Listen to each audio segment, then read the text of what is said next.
Сәлем достар, менің арнама қош келдіңіздер. Моншақты әдемі Хорезм биінің тақиясын тігілу жолын көрсететін боламын. Тақияның жасалу жолы менің арнамда бар, кіріп қарап шықсаңыздар болады, описание бөліміне қалдыратын боламын. Бұл жердегі ерекшелік төбесі дөңгелек күйінде қалдырамыз, ешқандай қимаймыз. Мендегі размері төбесі 16 сантиметр. Ал ұзындығы 55 сантиметрді құрады.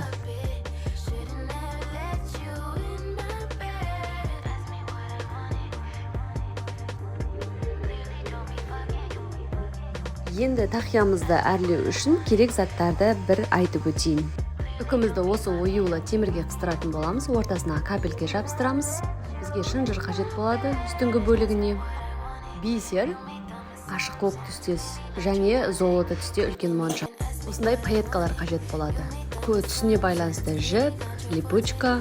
Липучканың бір жақ бөлігін тақияға, келесі жақ бөлігін үкіге жабыстыратын боламыз. Ыстық клей және үкі қажет болады. Сызғыш, қайшы, карандаш барлығы біздің жұмыс барысында қажетті заттар.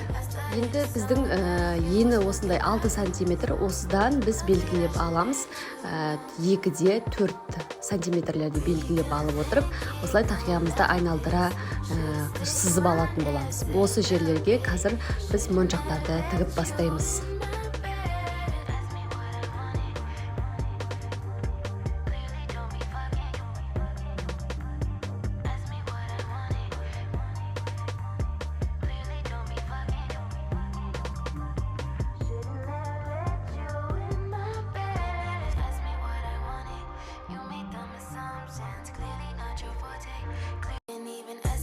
Осы жерге үкі тағылатын жерді белгілеп аламыз. Мен сияқты ручкамен сызып алсаңыздар да болады.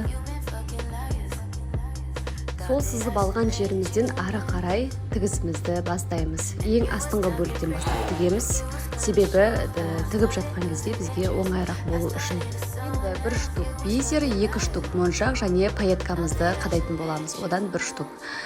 Дәл осылай ары қарай барлығын тігіп шығамыз. Егер сіздің тапсырыс берген клиентіңіз кішкене моншақтары ұзын болғанын қаласаңыз, онда бұл жерге 3-4 моншақты қостыруыңызға болады.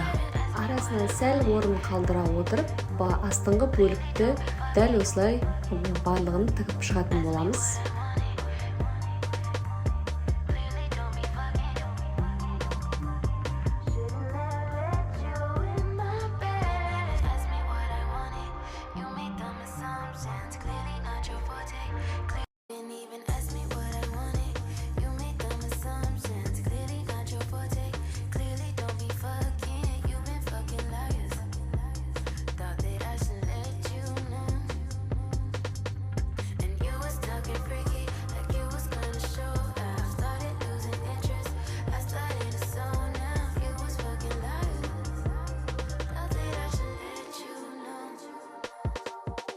Міне біз бірінші қатарды тігіп болдық, енді екінші қатарды дәл осы реттікпен тағы да тігіп шығатын боламыз.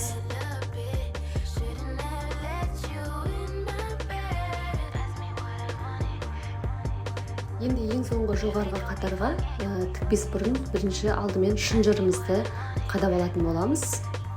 Мен мына жердегі тігістердің барлығын көрінбей жауып тұру үшін осындай жуан шынжырды таңдадым.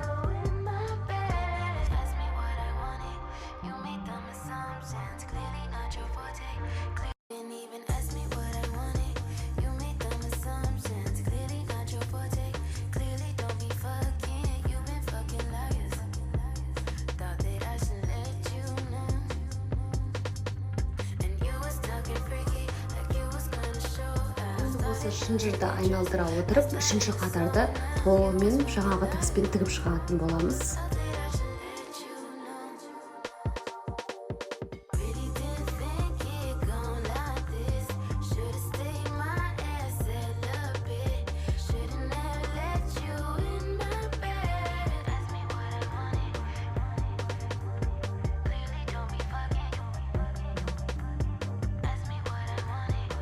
Мен үкіні бөлек жабыстырып жатырмын, себебі бишілер әр жерде өнер көрсетіп киімдерін, костюмдерін алып жүрген кезде ыңғайлы, сынып қалмайтындай, және ұзақ уақытқа шыдайтындай, және билеп жүрген кезде түсіп кетпейтіндей жағдай жасау үшін осындай липучканың көмегі арқылы жабыстырып жатырмын.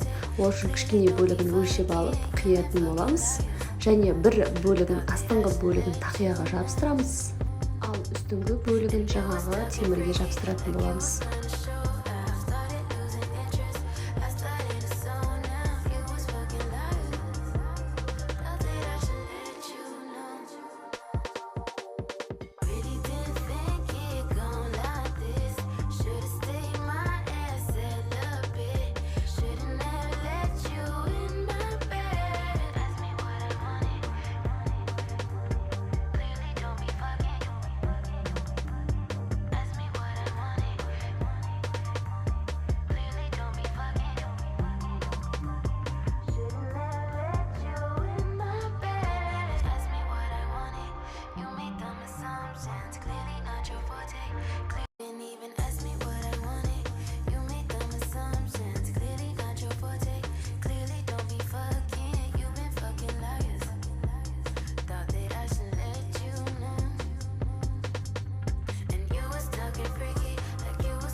Міне достар, менің хорезм беліне арналған тақияларым дайын. Жасалу жолы ұнаған болса, менің арнама тіркеліп лайк басуды ұмытпаңыздар. Тілектеріңізге жарасын.